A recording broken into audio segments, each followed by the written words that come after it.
Hi, everyone. Welcome back.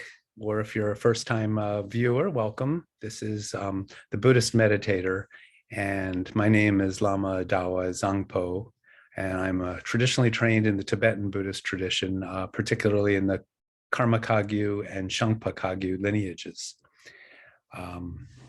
So we won't go into any detail tonight about what that means exactly, but we're here to discuss Buddhist meditation and practice from the standpoint of beginners, people that are really kind of relatively new to this path, and maybe coming with lots of questions. So I try to keep things very basic. We are working with Tal, who's a relatively new to Buddhism meditator, and he's kind of learning the ropes. So if you're with us and joining the journey, thank you for joining us, and hope this is of benefit. The other thing I would just want to say at the beginning here is we really strongly encourage and invite and would appreciate and love your comments, and particularly your questions, so we can actually tailor this to your needs. And you can put those in the comment section down below, or you can email us. I believe it's thebuddhistmeditator@gmail.com. So that's an email address that you can reach us at. And if you're interested in joining live on one of these Zoom classes, we are certainly very open to that. Love having diverse practitioners and students to come along and ask your questions live. So I always say we don't script any of this. This is all spontaneous and off the cuff, and that's how we roll. So without further ado, Tal is our student here tonight, and I think you have a question to start us off here, Tal. Of course, to start, I'm going to say like, subscribe, share it, and of course, only if you like it, and comment below. We would love to hear from you, even have you up on the show to reiterate what Lama Dawa said. The Buddhist Meditator @gmail.com. And my question for tonight is more a long-winded thought that maybe you can give me some commentary on. Okay. Upon focusing on the breath, I noticed many different things. When I begin the focus, it's one aspect of the breath, like while we're breathing in, what it feels like when it's filling up my lungs, or the cold air on my nose. Then there's some commentary that will overlay that focus, which takes me off of focus. But is it focusing on the breath when I'm thinking about focusing on the breath? So it's like a commentary on top of a commentary, that there's some initial or origin point. Eventually, I realized there's too many aspects of the breath to say I'm focusing on it, because there's so many parts in different directions of where I could be focusing on. So I guess the question is, are all those construed as focusing on the breath? Okay, well, that's a fantastic question. So the quick answer is going to be yes and no. We have to kind of break this down a little bit. So for those of you who are new to this and new to Buddhist meditation, the reason why we're talking about the breath is that's the principal object of meditation, the thing that we use to tether the mind, to bring us back, to have a reference point for when we stray off. However, you don't have to use the breath. The question could apply equally to a candle, or a statue of the Buddha, or a piece of wood, or a stone, or a flower, anything sort of natural and simple. A meditator can use any of those kinds of things. But we're talking about the breath because that is kind of the most traditional in most schools of Buddhism. It's just very commonly used. So now let's get to the question.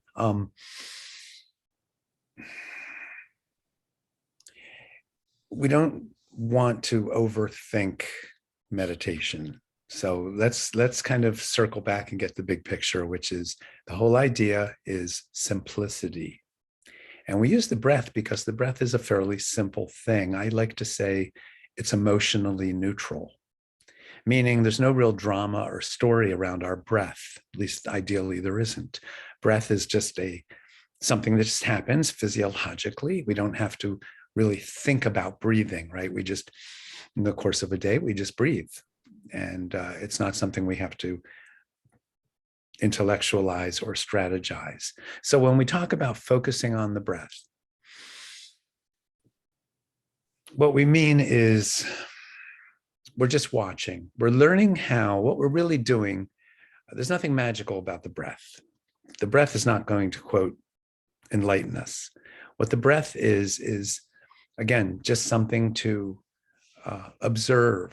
And what we're really learning as beginning meditators is this basic skill of how to be an accurate, kind of precise observer.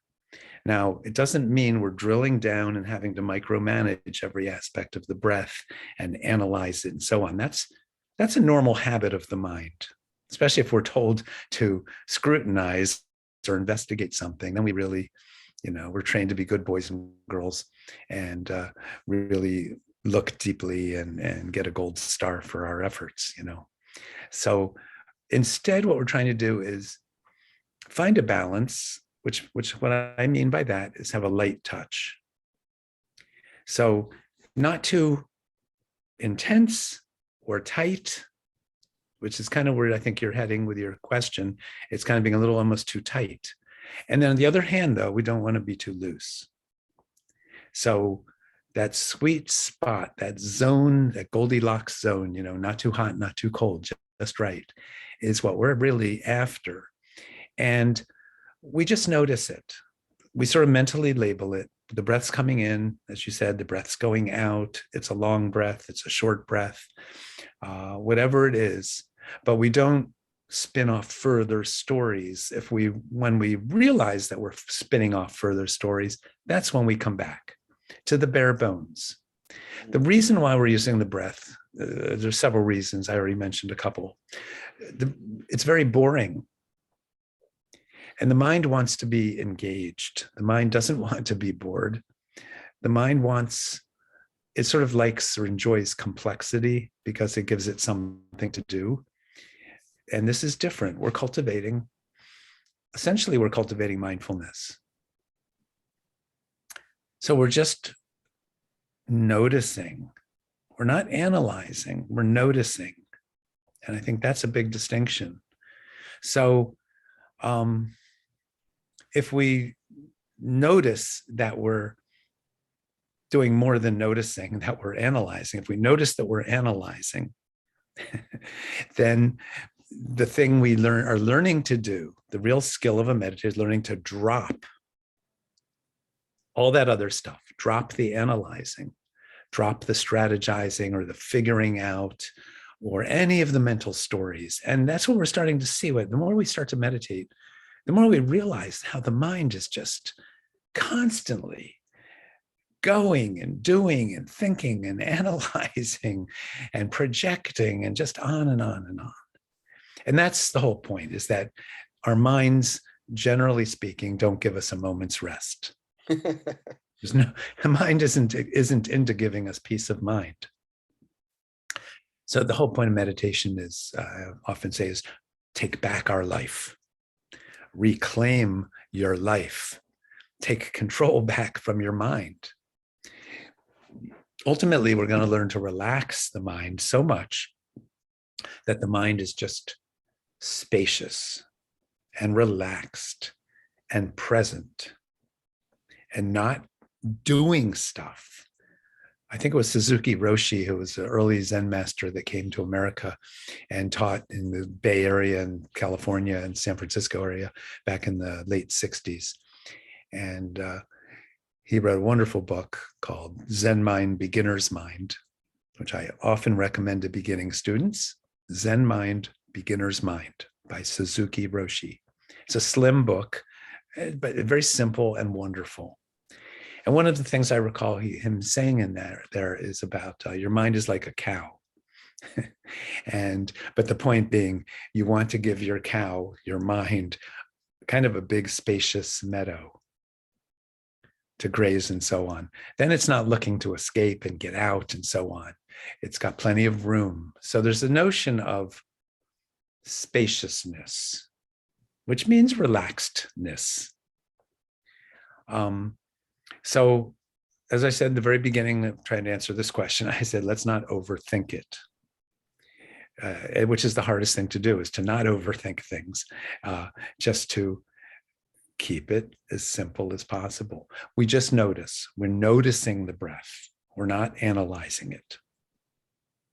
So if you want to follow up your question, Tal. I do. I have a follow-up. Good. And I'm with the noticing, and then the commentary, and noticing the commentary, which is also a form of noticing, but not to get down in the weeds of that. No, but let me just interrupt. I'm sorry for a second. When you are noticing that there's the commentary, the skill set is learning to drop it, drop that train of thought, drop that, even that noticing, and come back to just the breath, just in and out, in and out.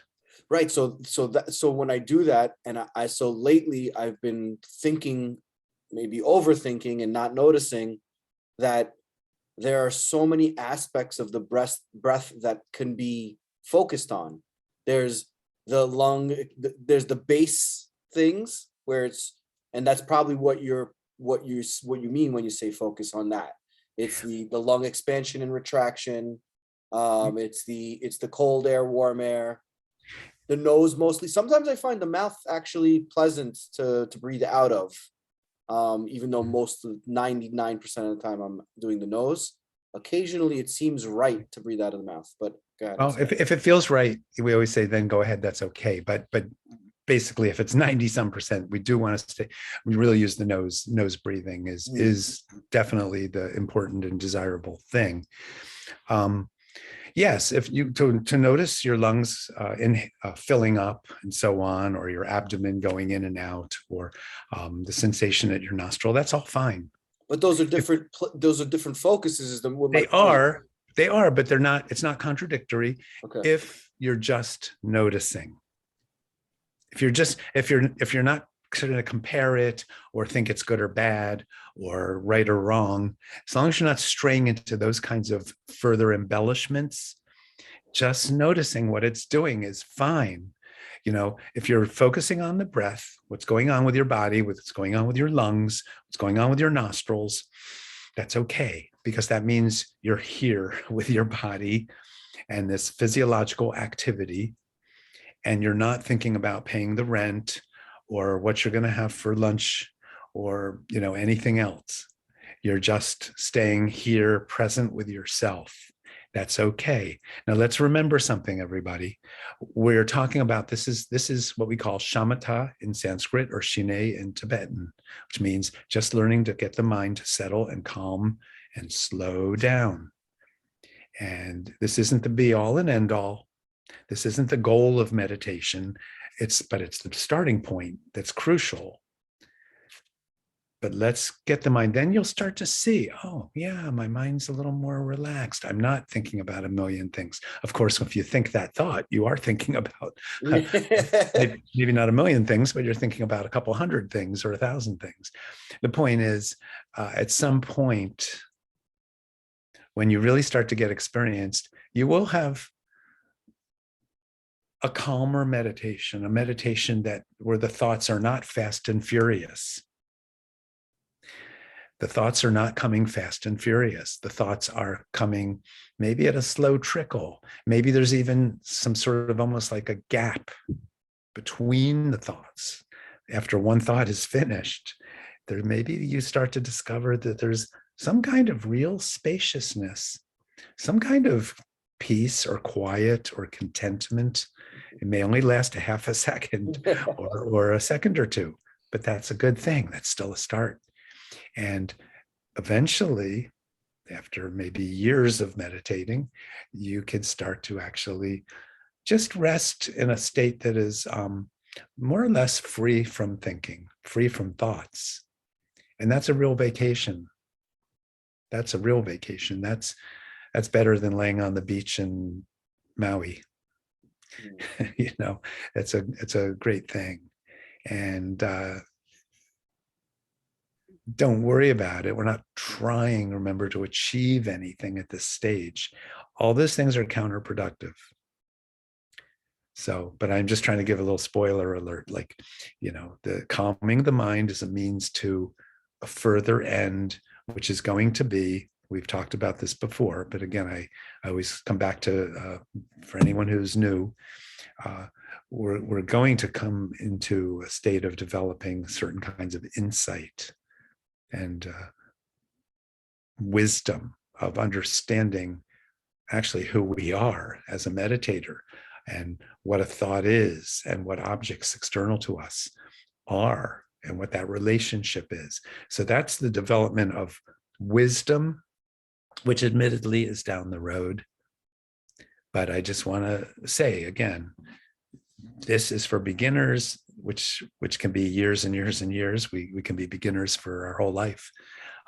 So we just are learning how to tame the wild mind. Yeah, many of you heard the phrase monkey mind, like a mind that is just kind of running loose and wild and going here and there. And that's how most of us operate, of course.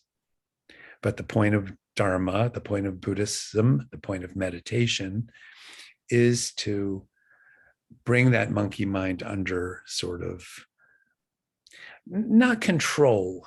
I don't want to say that because that gives the wrong connotation, like we're trying to control or micromanage or put a leash around something. It's not quite like that. The mind will slow down and calm down on its own if we allow it to. So part of this skill is this light touch of allowing the mind. You know, it's like a top that's spinning, spinning, spinning. Well, eventually it's going to spin slower and slower and slower and finally just come to a stop. Equilibrium. Our mind can do that same thing. But if we keep generating fresh thoughts and kind of feeding them, that's like spinning the top and keeping it going. So, or a basketball or whatever you want to use. I guess a top is pretty old school. Kids don't use tops anymore. When I was a boy, we had tops with a string and it was something you could, you know, play with like that. But anyway, that's the analogy that I'm going to use. So we'll stick with that. You've mentioned before in the past the word scrutiny as this is the foundational training or practice for maybe another stage of scrutiny eventually. So we're not scrutinizing now. I use that phrase, that well, term. What I mean. No, it's okay. Yeah. I want to be clear for okay, sure, the viewers. When we talk, I used the word last week. I said scrutinize, investigate, and examine. And that is very different from what we're talking about so far tonight, which is just letting the thoughts be. Sometimes I say, let the thoughts have their own dignity. Let them have their own dignity. We're not feeding them. We're not, you know, encouraging them or anything like that. But in the future, when we do, we call insight meditation. In Tibetan, we say laktong. In Sanskrit, it's vipassana. That's where we get into a whole different phase, a whole different sort of realm of meditation, where we scrutinize, we examine, or we investigate. And then we will talk in the future. I'll mention it tonight, right now, actually, just not to keep you in the dark, because it's not a secret, but we will investigate or scrutinize or examine the nature of thoughts.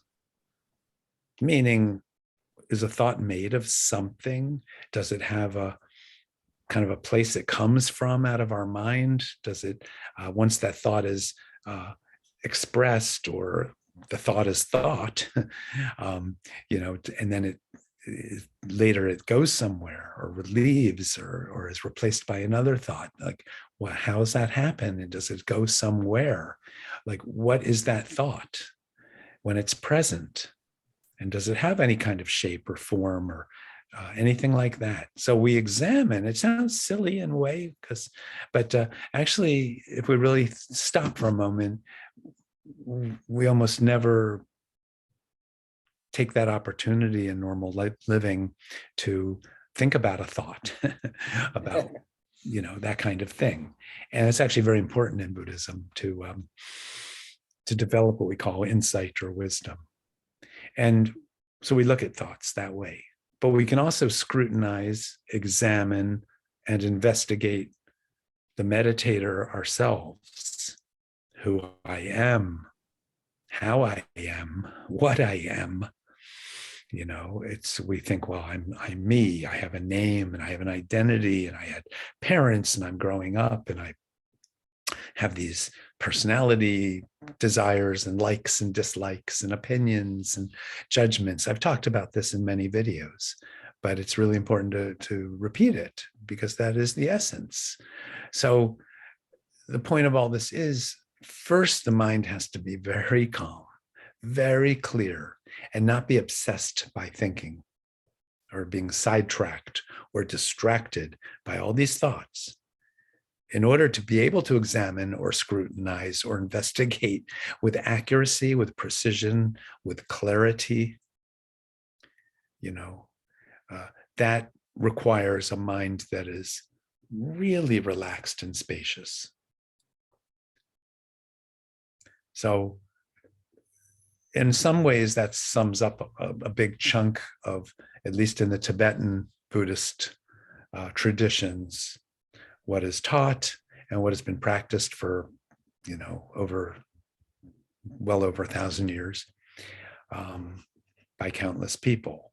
Now, there's many other aspects of Tibetan Buddhism, and the question came up last week about using mantras, which have their own particular function. And so at some point we can talk about, there's many different forms of meditation.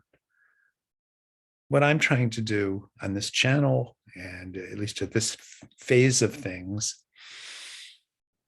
is just keep it really simple and basic, because I think that's of the most benefit for people for a long time, until we get really good at training the mind like that. Now, I will say, when I was first really training and learning, we did at a Dharma center where I was living at the time, we would do on weekends an hour at a time. And even prior to that, when I was at another place in Colorado, that was the required and sort of recommended and expected length of time. It was a full 60 minutes. And it's hard. And I've sort of backed off from that. I don't tend to recommend people do 60 minutes if you're fairly new to this, because I think it's maybe it's almost too challenging, and I don't want to scare people off or have people burn out. I have two minds of this, because I do acknowledge and recognize the incredible value of being accountable for a solid hour. It's really hard, but you will make progress that way. You really will. I'm sure.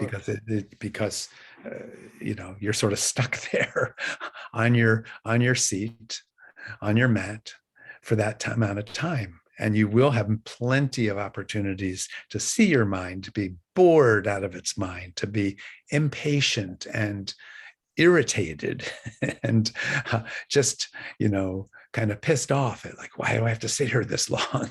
Why am I wasting my time? And instead of just being there present with your thought, or as I said, observing your breath, you'll just create all kinds of thinking. However, it also gives you the opportunity to catch yourself doing all that thinking, all that distracting yourself. But again, for viewers that are new here, Tal, I've been working with Tal now for, I don't even know how long, at least 6 months now. And I told him, and I do recommend this to most beginners, start really small, start 5 or 10 minutes. And then maybe each week add a few minutes, or every week or two add 5 minutes, and build up slowly to 10 to 15 to 20 to 25. And then maybe find a length of time, maybe around a half an hour, which is probably enough for most people. I have to interject here and just let you know that I haven't gotten to half an hour, and I had to scale back a little bit in order to be consistent. Okay. So I was doing like 23, or I think it was 22 or 23 minutes, and I scaled back. I know it's not a lot, but it seems more tenable for me, whatever it is, to 20 minutes. So Okay. now I've been doing consistently 20. I want to increase it, but I really want to solidify the habit. And I think that's something to what you're saying, Yes. for not doing an hour right out the gate, is building that habit. 5 minutes or 10 minutes for a little while is crucial to the foundation of doing it consistently. Well, I think that's very true and a very good point. The consistency is the most important thing, more than the length of time. Just do it consistently, meaning carve out that little space of time and try to do it every single day. And if you miss a day, and you're at least doing 5 or 6 days every week for at least the first few months to get that going, get that momentum or that consistency under your belt, then that's great. That's a great beginning. But I do tell people, then slowly ramp it up, because you don't want to get complacent or fall into a trap. And at some point, it's almost too easy to do just your 10 or 15 minutes. I have not found it easy. I just got to tell you. Well, but the point is, it's almost not enough time to give the mind a chance to get bored, and then see where the mind goes when it does feel like, gee, this is a little much. I think it's healthy and important to watch your mind in that place where it is feeling a little challenged, because that's how we learn, that's how we grow. We have to meet some challenges in life, so we don't want to play it too safe, in a sense. That's that edge that we want to find. And again, everyone's different. Really need to respect everybody's differences. So start with what's comfortable, yes. But as time goes on, I think it's just a good thing to learn how to challenge ourselves a little bit. So we always have a little bit of a carrot in front of us, a little bit of a goal, a little bit of a challenge. I think that's good, because this is, let's just be clear, this is a path. This isn't just something we do and we do the same thing for the rest of our life. That's not a path. That's staying in the same place. And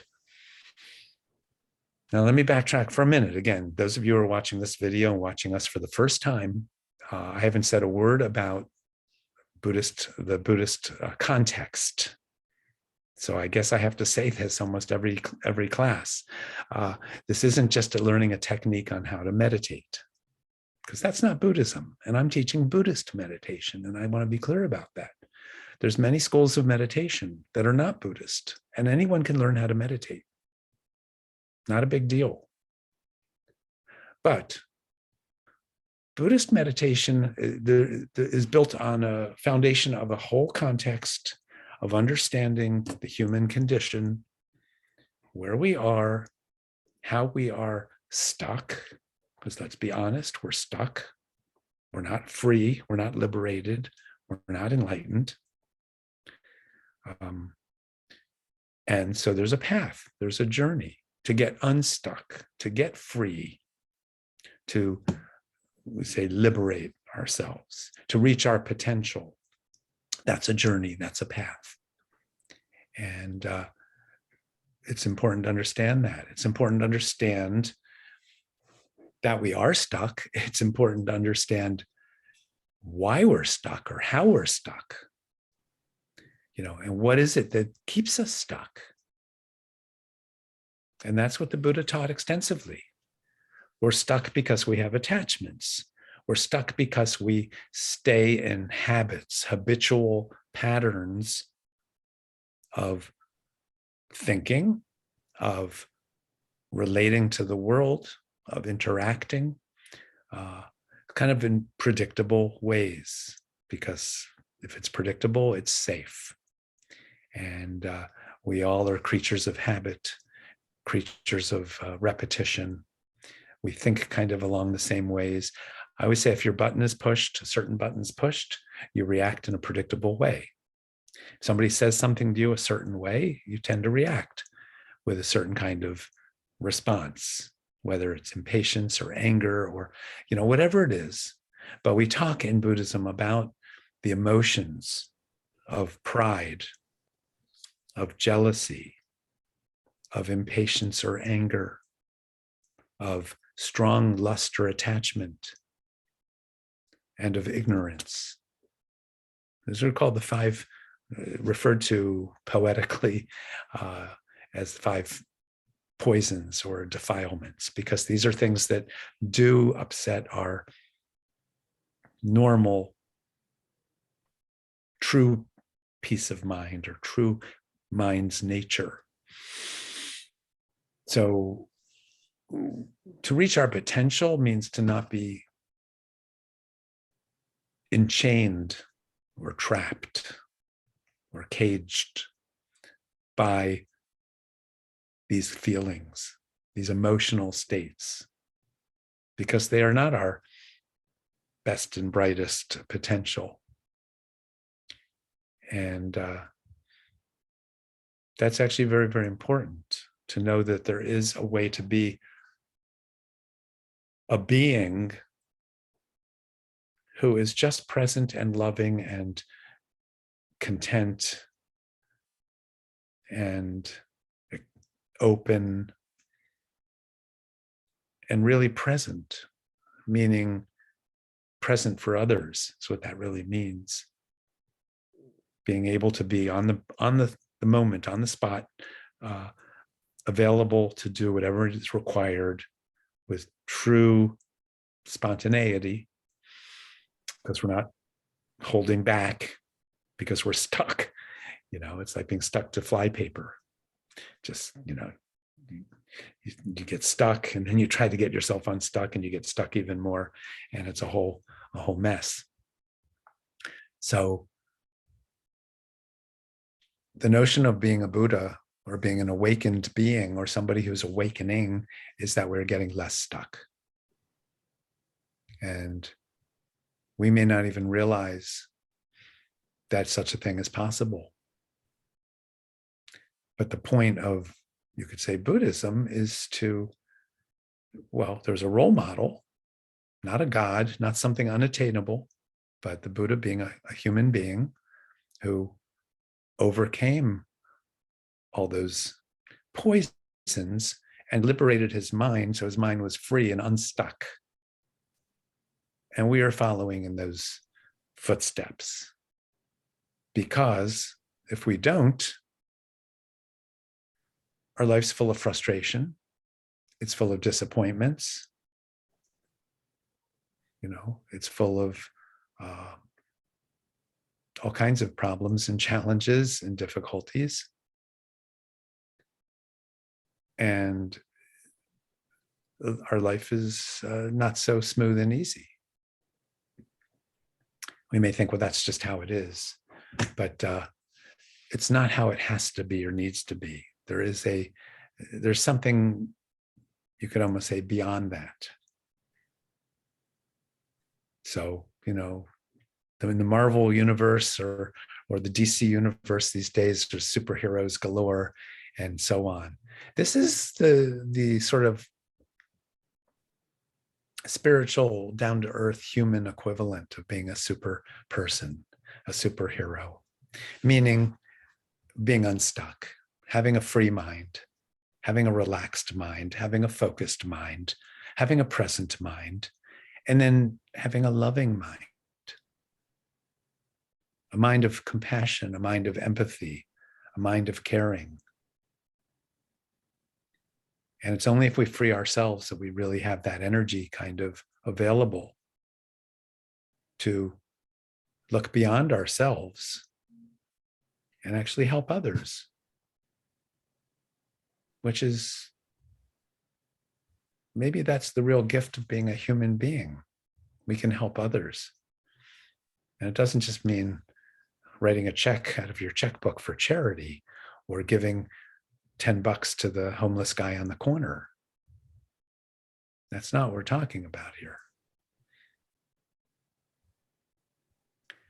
So,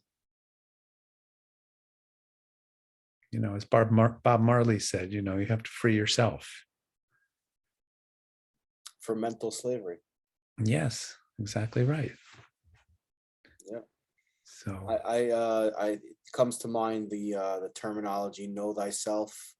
To me, it seems fundamental to, maybe not initially, but to examine, scrutinize, investigate thoughts, because it's a part of knowing thyself. This is how you come to know yourself. And to me, it's somewhat a mystery how it's not more commonplace as part of the curriculum of education. It boggles my mind, because to me, even from a Buddhist perspective, or let me say it differently, even if you're not taking the Buddhist perspective, at worst you're learning to focus your mind at least. So I don't, but that's not, we're not trying to solve the world's problems here, but it always boggles my mind that it's not more part of curriculum in general. Like, how is that possible? But I guess that's not for us to answer right now. it's not for us. It's not for us to answer right now. It's just something that comes to mind. I mean, I don't understand it. Okay, that's just the thought that came through. I'm sorry, it derailed me. It derailed our video here, but anyway, the last couple of minutes that we have here, maybe back to the initial conversation. Maybe I'm being too rigid in what I think I should be focusing on, even if it is always coming back to the breath. I should just let it be any part of the breath. Tal, the point of meditation is for each of us as an individual meditator, we are learning. And we're learning, it's like looking through a telescope or binoculars or even a microscope. You have to sort of dial it in. And if you're too close or you're too far away, you don't get the clarity. So you got to kind of dial it in. And by learning how to be a meditator means sometimes we're too close and we learn how to back up. Sometimes we're too far away and we learn how to get a little closer. And that's the whole journey, is we learn how to find that sweet spot, so to speak. We learn how to find that. And it's trial and error, and it just takes time. And that's pretty much all we can say about that. No one can do it for us. No one can tell you. There's no prescription, even in all the great books by great meditators. That's why I was even talking earlier about doing it for an hour, because then you have more opportunity to kind of see how your mind, if it's fatigued, even because it's so much time, how do you address that? If it's too short of a time, how do you make sure that you aren't spending the whole time kind of getting in meditation mode and then you're finally there and it's time to stop because your 10 minutes is up? So that's the thing, if we're looking at the breath too closely or we're looking at it too sort of remotely, they're both mistakes in a sense. And we just have to learn how to find that. It's about balance. It's achieving some kind of harmony, or we could say equilibrium. I noticed that if I'm focusing too closely, I alter my breath. So I'm breathing differently when I'm, So then you learn how to soften that like we said, it's just Act notice. natural. It's just observing. It's just noticing, and even if we start to get down on ourselves, or I'm doing this wrong, or I'm not doing this that efficiently, that's a further thought that can be dropped. They're all thoughts. They're all thoughts. So really learning how to relax, the best, sometimes it's said the best meditation is the most relaxed meditation, meaning the mind is just left to, as I said, used the word before, the mind has its own dignity. And if we micromanage, or we're trying to take control of the mind or fix it, that's kind of depriving the mind of its own inherent dignity in a funny kind of way. So that's, again, it's practice. That's why people are lifelong meditators, because it's as I said before, it's a journey.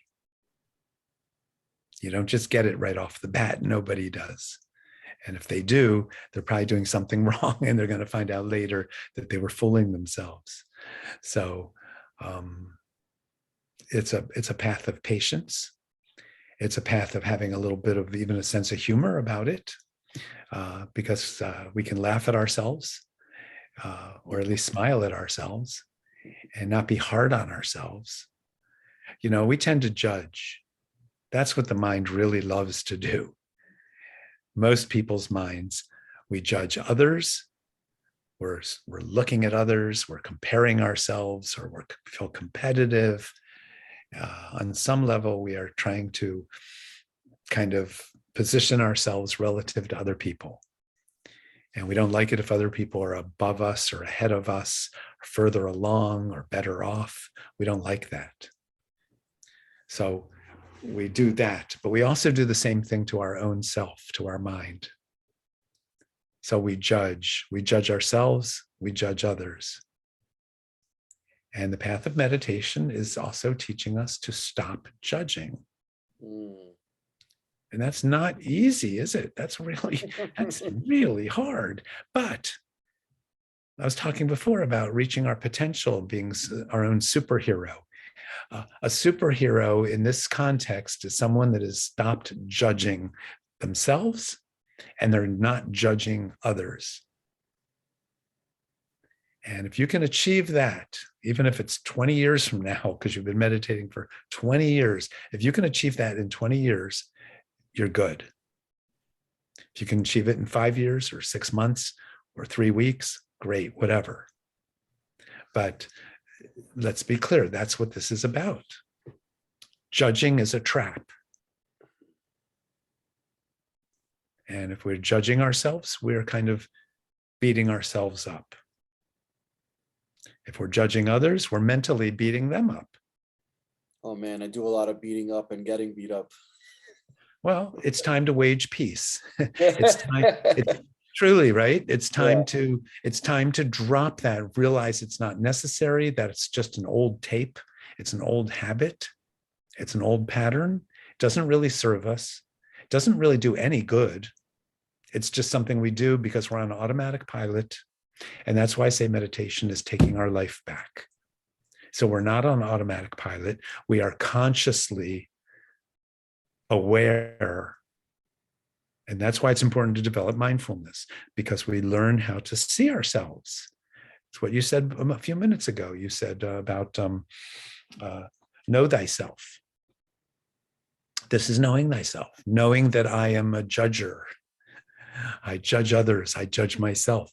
But the Buddhist thing is, you don't have to judge yourself and others just because you've always done it that way, just because it's your habit. Habits can be broken, habits can be dropped, habits can be replaced by healthier, spacious patterns, you could say, of the mind. That's success, that's victory, that's achievement, that's accomplishment, whatever you want to call it. But that's that notion of this is a path, this is a journey. The journey is to stop judging ourselves and others, because it doesn't work, it doesn't help anything, it doesn't solve anything. it really just keeps us distant and separated and actually unhappy. So when the Buddha talks about suffering, we create our own suffering because we're judging, because we have opinions.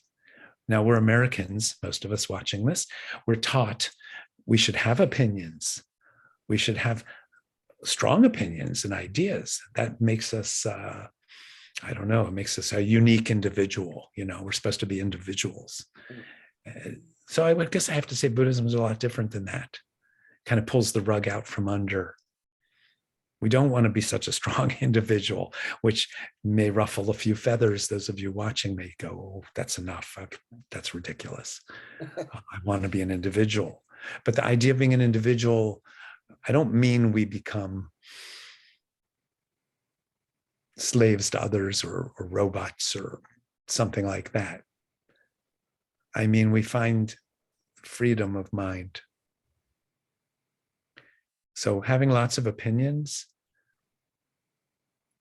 I don't know, that's opinions and judgments and all that stuff. Does it solve anything? Does it heal us or heal others? Does it really make us happy to have opinions? I think we need to scrutinize that, examine that, investigate that. Where does our thinking actually get us? Because most of our thinking is along those lines, isn't it? Of, I think this about that. I have an opinion about that. I have a judgment about that. And it doesn't make us happy. On the contrary, if we really look deeply, we may find out that all of our opinions and all of our ideas and concepts and judgments, our opinions, they're traps. They enslave us in a way. They actually really do. But we think, well, I have my own opinions. I think for myself. I'm an independent person. I'm a free thinker. That's what it means to be an enlightened, liberated, modern person or something, especially in a democracy. So it's something to think about or look at. Absolutely. It's actually very, very important. This is central to the whole idea of what Buddhism actually is as a path. Like who are you if you have no opinion? I think we should all think about that a lot and maybe do a deep dive, as they say, a deep dive into examining what does that mean? If I don't judge myself or I don't judge others, where does that leave me? Who am I without my judgments? It's a worthy question. Sure. Lama Dawa, thank you so much. Thank you. As always, learned a lot. If you liked this video, please smash the like button, subscribe, share it, and comment below. We'd love to have you on. Thank you, everyone. And we'll see you next week. Thank you.